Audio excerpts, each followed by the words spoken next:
Bonjour à tous et bienvenue sur ma chaîne. Aujourd'hui, on va parler de la valise de maternité et qu'est-ce qu'on doit mettre dans la valise pour la maman et pour le bébé pour notre séjour à l'hôpital. Alors, en général, c'est plutôt un sujet qui concerne la maman parce que c'est la maman qui va le faire pendant son congé maternité, elle a le temps et tout. Mais vraiment, montrez bien au papa ou à la personne qui vous accompagne dans votre grossesse où est-ce que vous rangez les affaires du bébé parce que si jamais il rentre plus tôt avec le bébé, il sera pas perdu et il sera tout de suite bien à l'aise. Alors, je sais que sur internet, vous pouvez trouver énormément de choses à ce sujet, mais je trouve que souvent on a tendance à trop nous surcharger, à apporter trop de choses et moi personnellement j'aime bien voyager léger, donc l'idée c'est que je vous fasse vraiment une liste qui soit efficace et puis que je vous rajoute à la fin des séquences les petits trucs en plus. Juste avant de commencer, n'hésitez pas à demander à l'hôpital ce qu'ils vous fournissent. Par exemple, est-ce qu'ils vous fournissent les couches, les bandeaux de peau à peau, les serviettes, et aussi s'il y a des choses que vous devez ramener obligatoirement. Par exemple, nous, on nous avait demandé de ramener un thermomètre pour le bébé et pour l'autre sous main.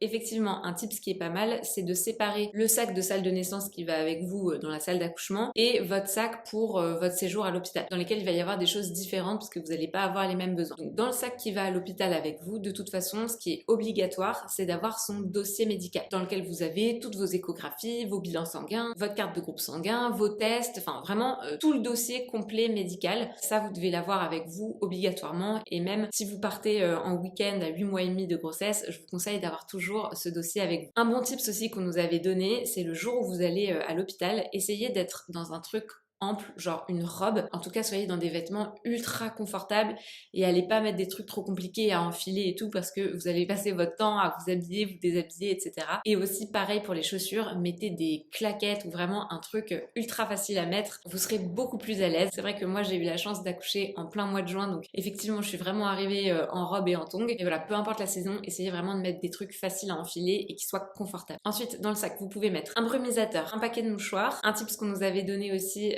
en cours d'autonomie, c'était d'avoir une huile de massage qui sente bon. C'est vrai qu'on avait fait pas mal d'exercices de relaxation avec cette huile, donc on l'avait utilisée. Vous pouvez prendre aussi des petits trucs à manger pour le papa. Vous allez pas trop pouvoir manger à partir du moment où on vous a posé la péridurale, mais vous pouvez quand même vous prendre quelques petits fruits secs, des petits bonbons sucrés, ou même un fruit, une banane, enfin voilà, ce que vous voulez, mais un petit encas si besoin. Un autre conseil que je peux vous donner, c'est d'apporter une grande gourde et d'avoir une paille, parce que vous n'allez pas toujours avoir les mains libres, et donc c'est assez pratique d'avoir la paille et l'eau. Enfin, vous pouvez prendre votre chargeur de téléphone parce que vous allez passer quand même pas mal de temps en salle de naissance, et vous pouvez aussi apporter une veilleuse parce que c'est vrai que la lumière de l'hôpital, elle peut être assez agressive, donc si vous avez envie d'avoir une petite lumière assez tamisée, assez douce, ça peut être sympa. Donc pour le bébé, il faut prévoir sa première tenue après l'accouchement. Donc c'est une tenue qui est vraiment très chaude, nous ils avaient insisté là-dessus parce que les bébés ont froid quand ils sortent du ventre. Donc vous devez prendre deux bodys, dont un body à manches longues, un pyjama chaud, un pull en laine, un bonnet, des chaussons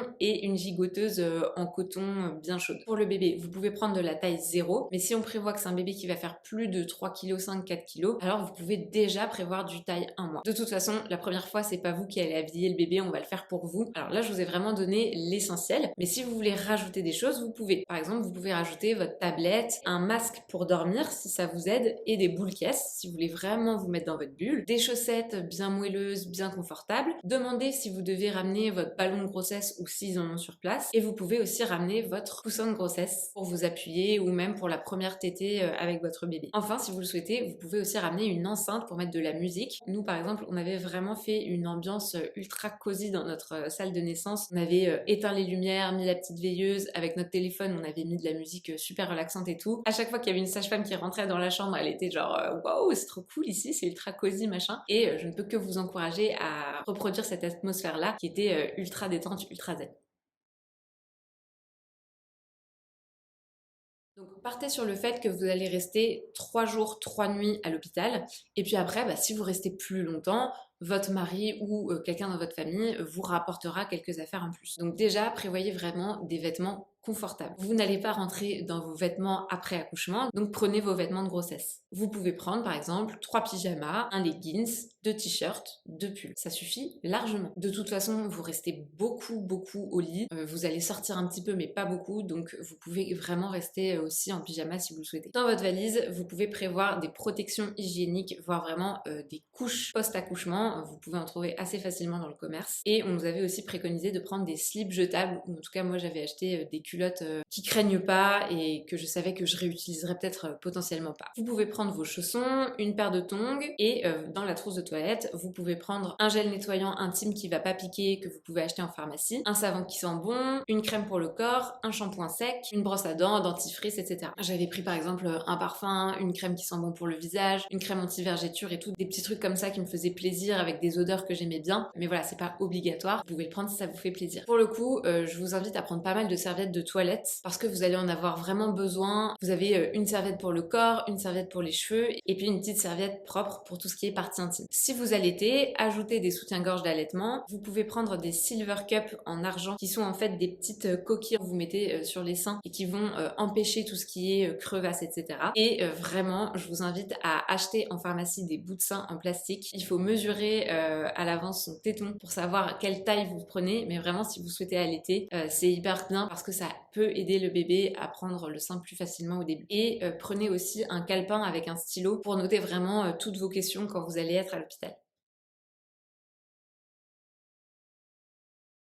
Donc effectivement, il y a plein d'autres choses que vous pouvez rajouter si vous voulez. Par exemple, nous, on nous avait dit, bah, vous pouvez prendre votre coussin parce que les coussins de l'hôpital sont pas top et donc vous êtes bien avec votre coussin moelleux, par exemple. Vous pouvez rajouter votre tire-lait, un doudou pour le bébé. Nous, on nous avait conseillé en cours d'autonomie de prendre un petit doudou qui a vraiment notre odeur et de lui montrer, de le mettre dans son petit lit. Vous pouvez rajouter des magazines ou un bouquin. Alors nous, c'est vrai qu'on n'a vraiment pas eu le temps d'ouvrir un bouquin. Entre les moments d'allaitement, les médecins, les repas, les moments où elle dormait et donc j'essayais de me reposer, les moments où on lui faisait ses soins, bah clairement j'ai pas eu le temps d'ouvrir un bouquin, mais peut-être que si vous donnez le biberon par exemple, vous aurez plus de temps et dans ces cas-là, bah effectivement prenez un livre ou un magazine qui vous fait plaisir.